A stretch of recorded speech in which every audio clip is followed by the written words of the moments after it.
Bonjour, bienvenue dans une nouvelle vidéo sans script, sans filtre, sans filet, avec éventuellement mon lave-vaisselle qui va se mettre à faire un barouf de tous les diables à n'importe quel moment de la vidéo, donc j'espère que ça ne va pas se produire, mais sinon, voilà, vous saurez, ce n'est pas chez vous. Vous êtes prévenus. Alors aujourd'hui, je voulais vous parler d'un roman que j'ai lu dans les années 90, je vous parle d'un temps que les moins de 30 ans ne peuvent pas connaître, mon Dieu, et qui avait eu un petit succès quand même d'estime à cette époque-là. Donc c'est Inexistence de David Zindel. Donc ben voilà, j'espère que j'ai bien prononcé son nom, mais comme d'habitude, vous savez que moi et l'anglais, ça fait à peu près 38. Donc c'est un roman que j'avais trouvé extrêmement intéressant la première fois que je l'ai lu, quand j'avais 14 ans. Je l'ai relu récemment, enfin, il y a quelques mois, et bon, mon point de vue a un peu changé, mais voilà, je vais vous expliquer pourquoi. Je l'ai quand même toujours trouvé bien, parce que je vous ai déjà dit que je ne parlerai jamais de livres pour les descendre, d'accord? Ça ne m'intéresse pas du tout, je ne veux parler que de livres qui m'ont vraiment plu ou qui ont de l'intérêt quand même. Voilà, sinon je voulais juste vous dire, avant de commencer à parler d'inexistence, que j'ai pris un peu de temps avant de refaire une vidéo avec un contenu comme ça, parce que je finissais d'écrire, relire, corriger, faire la mise en page de mon dernier roman à moi, et en fait je viens de recevoir mon exemplaire auteur, alors je vous le présente, parce que j'en suis contente, et encore merci à ma fidèle lectrice Anne qui me permet d'utiliser ces tableaux pour mes couvertures, merci beaucoup. Donc voilà, si vous avez envie de lire quelque chose de léger, un fidèle lecteur qui l'a lu sitôt qu'il est sorti m'a dit que c'était du feel good post-apocalyptique. Je ne savais pas que ça existait, mais j'en ai écrit un. Voilà. Donc voilà, allez, on arrête la pub maintenant. Au revoir. Et on va reparler de Inexistant de David Zindel. Alors, c'est un, comme vous voyez, il est paru aux éditions J'ai lu, et alors ce sont des éditions que je remercie vraiment beaucoup parce que grâce à elles, j'ai découvert énormément de romans de science-fiction qui m'ont beaucoup parlé pendant ma jeunesse. Mais quelquefois, disons qu'ils avaient une façon de présenter les choses qui était un petit peu exagérée, on va dire. Donc là, par exemple, notre David, il nous est présenté comme né en 1952, donc ça c'est vrai, diplômé de l'Université du Colorado. Il a étudié la philosophie, la physique, l'anthropologie, la linguistique et les mathématiques. Quand j'ai vu ça, moi, quand j'étais au collège, je me suis dit, waouh, c'est le polymath de la fin du XXe siècle, quoi, sérieux. Mais où il toute cette énergie? Et bon, en fait, là, j'ai fait des recherches pour la vidéo, il avait juste l'équivalent d'une licence de maths et tout le reste c'était des unités, qu'il avait étudié ça vaguement. Donc je me suis dit, bon, quand même, ils auraient pu être un petit peu moins ronflants, quoi, sur les titres universitaires, ils auraient pu y aller un petit peu plus mollo mollo. Enfin, c'est quand même il s'est intéressé quand même à toutes ces disciplines, et les titres universitaires ne font pas tout dans la vie, hein, attention, loin de moi l'idée de penser une chose pareille.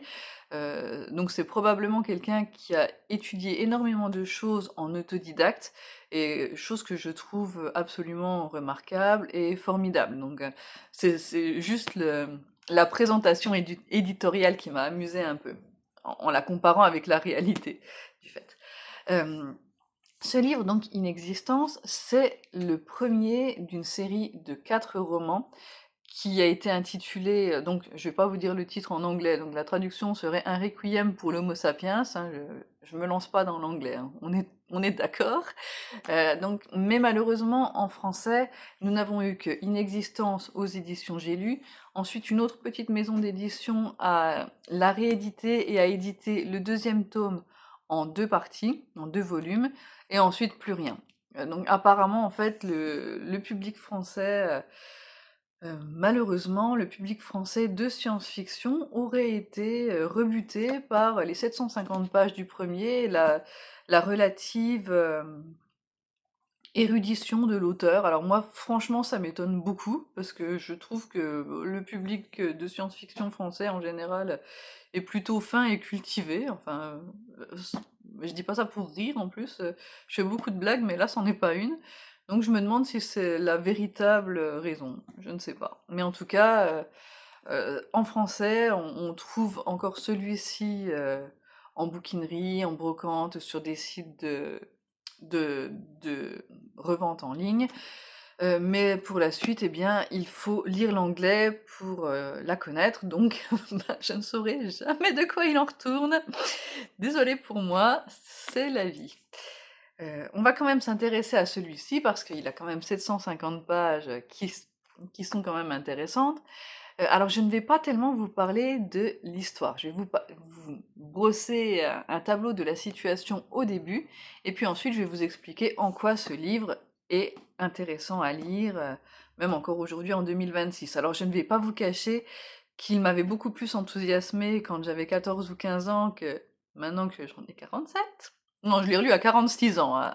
Peut-être que si je le relis à 47, je serai de nouveau absolument enchantée, je ne sais pas. Mais voilà, disons que une partie du livre a perdu un petit peu de sa superbe, mais je continue à le trouver intéressant, sinon je ne vous le présenterai pas, parce que comme je vous l'ai déjà dit, je ne veux pas parler de livres qui ne m'intéressent pas ou pour lesquels je n'ai pas eu un coup de cœur à un moment ou à un autre. D'accord? Faire des critiques méchantes, c'est pas du tout mon truc. Alors, dans ce livre, en fait, oui, c'est mon lave-vaisselle qui tourne, désolé, j'aurais dû l'arrêter, mais vous savez ce que c'est. Bref, dans ce livre, le narrateur, c'est un jeune homme de 21 ans qui s'appelle Mallory Ringes. Et Mallory Ringes est aspirant pilote sur une planète glacée qui s'appelle Chute de glace. Si vous voulez vous imaginer un peu, ben ça ressemble aux Vosges en été. C'est pas vrai, hein, on n'a pas d'été dans les Vosges, on a l'hiver et le 15 août. Donc il est sur cette planète, il fait partie donc de la guilde des pilotes, il est aspirant, et ça commence la veille du jour où il doit prononcer ses vœux de pilote. Il traîne dans la ville qui s'appelle Inexistence, donc, avec son meilleur ami, Bardo. Bardo, c'est un gros type hédoniste, épicurien et plutôt marrant, enfin, là, sur ce coup, voilà, David Zindel n'est pas un humoriste très fin, hein, donc en gros, voilà, Bardot, bref, c'est un peu l'humour de la soupe aux choux dans ce que ça a de moins fin. Mais bon, voilà, passons ça, passons sur ce point. Et donc, ils sont tous les deux en train de faire du patin à glace en ville, ils sont très stressés à l'idée de prononcer leurs vœux de pilote, et puis ils sont aussi euh, euh, excités parce que le seigneur pilote de leur ordre est revenu sur Chute de glace et c'est lui qui va leur faire prononcer leurs vœux le lendemain. Sauf que ce seigneur pilote se trouve être l'oncle par alliance de Mallory. C'est donc le mari de la sœur de sa mère. Non mais c'est pas compliqué, hein, donc c'est son oncle par alliance. Bon. Mais ce qui est très perturbant, c'est qu'il ait aussi son portrait craché, lui a-t-on dit, parce que lui, cet oncle, il ne l'a jamais vu. Cet oncle était parti en exploration pour l'ordre des pilotes, et il vient de revenir d'un très long voyage, et il ne l'a jamais rencontré. Il est né 4 ans après son départ, donc il ne peut pas être son fils, mais la rumeur dit que sa mère, étant amoureuse de lui secrètement, ou peut-être jalouse en sa sœur, ou peut-être, on ne sait pas, on ne connaît pas le motif, aurait cherché un homme qui lui ressemble trait pour trait afin de concevoir son fils. Bon.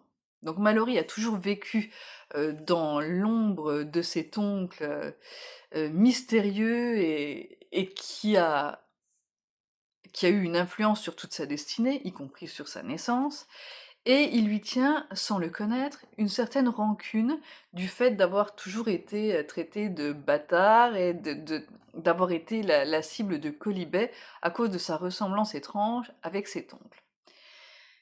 Et voilà que lui et son compagnon, Bardo, oui Bardo parce qu'en fait notre David Zindel était très intéressé, il est toujours vivant, par le bouddhisme. Donc, vous savez tous ce qu'est le bardo, donc je vais pas passer m'ennuie sur ça, surtout qu'il n'en parle pas, mais apparemment dans la suite, les références au bouddhisme sont nombreuses. Chose que je ne saurais jamais, hein, mais si quelqu'un d'ailleurs l'a lu en anglais, il peut me confirmer ou m'infirmer ce fait-là. Donc ils sont tous les deux, ils traînent un petit peu, et puis ils rentrent dans un bar qui est normalement réservé aux pilotes. Or, eux ne sont qu'aspirants. Ils rentrent, et se trouve dans ce bar un de leurs enseignants, Lionel, et le seigneur pilote, donc Léopold Soli, l'oncle de Mallory.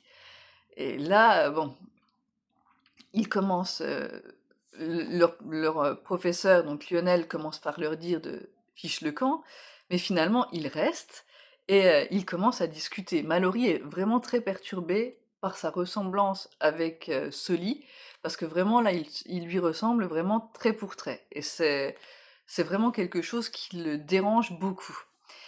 Et puis ils discutent, ils boivent, d'autres pilotes rentrent, le ton monte, ils finissent par...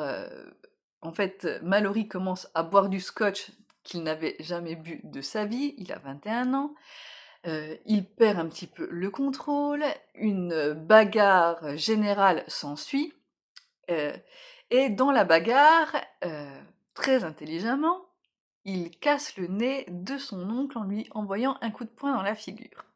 Donc Sully, qui ne le portait déjà pas dans son cœur, est du coup porté à une exaspération encore plus grande, et ils n'en viennent plus aux mains, parce que bon, finalement, on arrive à les calmer, mais la discussion reste houleuse, et à un moment donné, Mallory fait une promesse d'ivrogne. Une fois prononcés ses vœux, il est d'usage que le chef de leur ordre, qui s'appelle le gardien du temps, les envoie pour une quête. Une quête, alors il y a plusieurs motifs d'inquiétude dans cet univers, donc la recherche de la Terre, le secret de la vie, la recherche de ce qu'ils appellent les Edas des anciens, et puis surtout l'explication à un phénomène cosmique qui s'appelle le Wild, qui fait qu'en fait des étoiles se mettent à exploser de façon complètement inopportune, et alors que ce n'est pas du tout logique dans leur développement en fait. Donc des étoiles qui sont tout à fait des étoiles jeunes se mettent à exploser de façon arbitraire, et du coup ben, ça pose évidemment des problèmes à l'humanité. Il y a des réfugiés un petit peu partout, et voilà, on se pose des questions sur ça. Mais Mallory, lui, il dit, ben non, moi, je ne vais pas rechercher pourquoi les étoiles explosent, je ne vais pas rechercher le secret de la vie, je ne vais pas rechercher les Edas des anciens, je vais pénétrer dans l'entité compacte. Et là, tout le monde lui dit, mais arrête tes bêtises. Même Sully lui dit, non, non, ne fais pas ça, c'est impossible, aucun pilote n'a jamais pénétré dans l'entité compacte. L'entité compacte, c'est un ensemble de lunes qui apparemment sont artificielles, représentent une intelligence artificielle géante, et font, en fait, cette entité compacte fait prisonnier les pilotes, personne n'en est jamais revenu. Et donc Sully lui dit non, mais non, ne fais pas ça. Et l'autre lui dit, ah ben, j'irai là où les anciens pilotes qui sont en fait confis dans leurs honneurs et dans leur gloire n'osent plus aller. Mais moi, Mallory Ringues, j'irai, je triompherai de l'entité compacte. Et donc son oncle lui dit, eh bien, qu'il en soit ainsi. Merci au lave-vaisselle, ça rajoute une petite touche, je trouve solennelle à ce que je suis en train de raconter. Donc son oncle lui dit, eh bien, qu'il en soit ainsi, va dans l'entité compacte. Et je vais m'arrêter là pour ma narration. Donc là, en fait, je vous ai parlé de... Voilà, à peu près ça. Et maintenant, je ne vais pas vous parler de ce qui va se passer par la suite, parce que vous allez le lire si vous arrivez à mettre la main dessus. En fait, on le trouve quand même facilement. Hein. Mais qu'est-ce qu'il a d'intéressant ce livre? Alors il a d'intéressant le fait que c'est une quête un petit peu chevaleresque. C'est apparemment Zindel est très intéressé par la matière de Bretagne et les légendes arthuriennes, donc là on est tout à fait là-dedans en fait.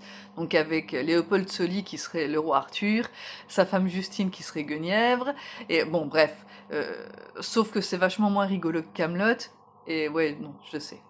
Mais même par rapport à la matière de Bretagne, il y a quand même des différences. Je trouve que Sully ne fait pas un roi Arthur très acceptable. Il tient vraiment pas ses nerfs. Il est, il est compliqué comme garçon. Mais voilà, on va être dans la quête de Mallory Ringes pour, dans l'entité compacte, et puis en fait, on est dans une quête philosophique en fait, une quête où il va s'interroger sur la nature de l'humanité, sur le sens de l'existence. On va, alors, ce qui m'avait vraiment fasciné quand j'étais jeune, c'était tous ces concepts, donc des concepts mathématiques, des concepts en astronomie aussi. On apprend beaucoup de choses sur l'astronomie dans ce bouquin-là. Donc c'est plutôt une bonne chose.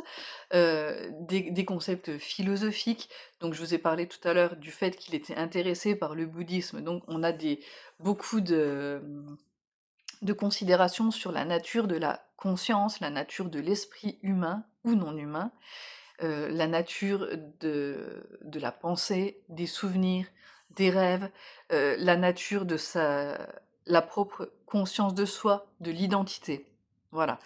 Euh, on a toute une galerie de portraits de personnages aussi, donc nous avons Mallory, nous avons son oncle, nous avons son ami Bardo, nous avons sa tante Justine, nous avons sa cousine Katharine, avec qui, alors là je vous spoil, mais c'est... comment dire? Il va entretenir une relation incestueuse avec elle, donc si vous n'êtes pas à l'aise avec ce genre de considération, laissez tomber ce livre, hein. Franchement, bon, moi quand je l'ai lu quand j'avais 14 ans, ça passait, mais une fois adulte, j'ai été beaucoup plus mal à l'aise avec cet aspect-là du bouquin. Donc Catherine qui est une Mancienne, donc elle peut voir l'avenir, et elle a été rendue volontairement aveugle en rentrant dans son ordre de Mancienne. Donc la mère de Mallory, Moira, qui est une mathématicienne et qui vient d'une planète où les hommes ne sont pas acceptés. Donc quand elle est arrivée sur Chute de glace, c'était la première fois qu'elle voyait des hommes. Ma foi, bon. Je ne sais pas comment les femmes se reproduisent sur cette planète, je n'en ai aucune idée, et nous n'avons pas d'éclaircissement à ce sujet dans le bouquin, donc voilà. Euh, Ce sont les personnages qui vont revenir le plus souvent.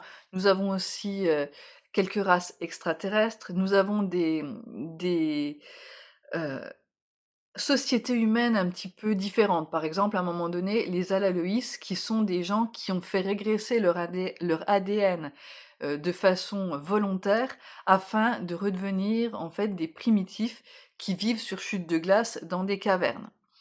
Nous avons l'ordre des guerriers poètes, donc des gens qui vouent un culte à l'entité compacte et voilà, qui assassinent des personnes. Voilà, ce sont des assassins, mais également des poètes. Ils portent deux bagues de couleurs différentes, un qui indique leur qualité d'assassin, qui indique leur qualité d'assassin, une qui indique leur qualité de poète. Nous avons le gardien du temps. J'ai oublié de vous en parler de celui-là, mais en fait, c'est un oubli peut-être involontairement volontaire parce que c'est le personnage le plus mystérieux et qui tient en fait, qui tient tout dans sa main. Et il tient. Je vais pas vous en parler plus parce que c'est lui en fait la clé du roman.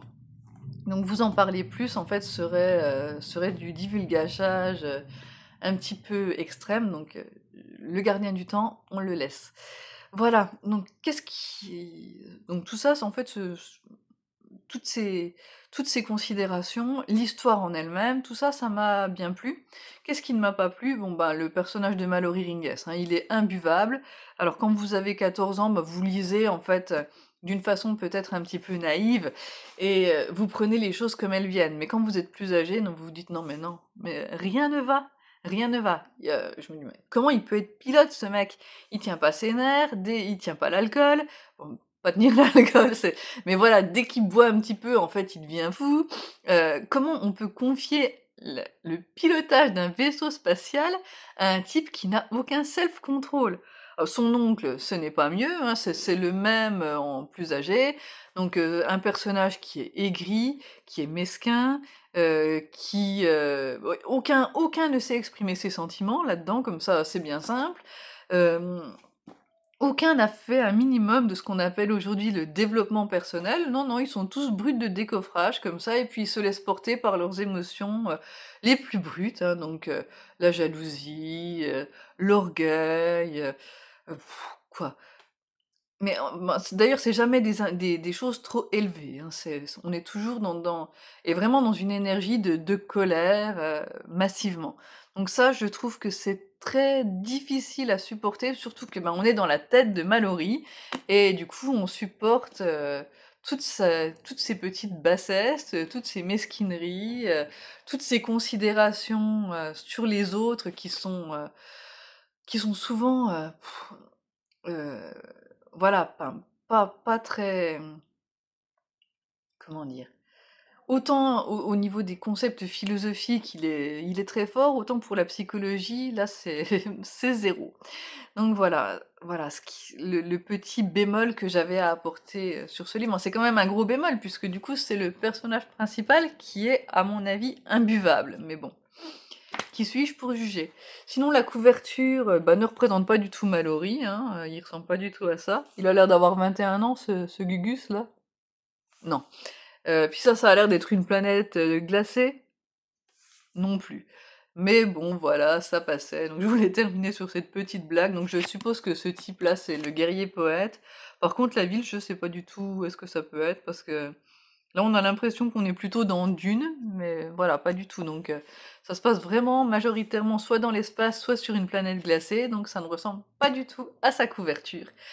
Voilà, mais sinon, c'est un livre qui est quand même très intéressant. Alors, si vous avez des ados dans votre entourage, vous pouvez leur faire lire, des ados qui sont, un petit peu intéressés, justement parce qu'on dit que les jeunes ne lisent plus, mais ce n'est pas vrai. Ma fille est en train de lire L'Œuvre au noir à cette heure-ci, donc vous voyez, bien qu'elle ait 16 ans, elle lit un livre de Marguerite Yourcenar, donc voilà, félicitations à elle. Et en fait, si les jeunes qui sont, un petit peu intéressés, si, ils lisent toujours. Donc si vous avez un jeune dans votre entourage qui s'intéresse à l'astronomie, à la philosophie, qui se pose des questions sur la vie, l'univers et le reste, eh bien vous pouvez lui passer ce bouquin, le lire avec lui et échanger, ben, vos opinions dessus et puis discuter un petit peu avec lui sur les concepts philosophiques qui sont abordés dans ce livre. Parce que voilà, pour moi, ça avait l'air d'être un livre très érudit quand j'étais jeune, mais maintenant que j'ai passé les 45 ans, voilà, c'est un livre qui est écrit par un homme qui est normalement cultivé, mais voilà, les gens qui regardent mes vidéos sont des personnes normalement cultivées, c'est tout à fait abordable pour vous, donc c'est une bonne entrée en matière pour discuter avec des adolescents ou des jeunes adultes, mais pour vous, voilà, la plupart des concepts vous seront connus. D'accord? Voilà ce que j'avais à en dire. J'espère que je vous aurai quand même donné envie de le lire, puis je vous remonte mon propre livre parce que c'est la fin de ma vidéo, c'est ma chaîne YouTube, puis je filme avec mon téléphone, alors je peux faire ce que je veux. Voilà. Donc il s'intitule Tu m'en diras tant, et puis ce n'est pas une somme d'érudition, lui, mais par contre il peut vous faire passer une bonne après-midi en cette période où le monde est un petit peu compliqué, voilà. Donc ça peut faire un petit peu de bien de lire quelque chose d'un petit peu léger. Voilà ce que j'avais à vous dire pour aujourd'hui. J'espère que cette petite vidéo vous a plu, donc n'hésitez pas à me laisser quelques petits commentaires, et éventuellement à laisser un, un pouce bleu, etc., vous abonner et tout ce qui s'ensuit. Et puis, moi, il ne me reste plus qu'à vous dire à bientôt pour une nouvelle vidéo sans script, sans filtre, et j'espère sans lave-vaisselle. Je ferai mieux mes calculs la prochaine fois. Voilà, au revoir.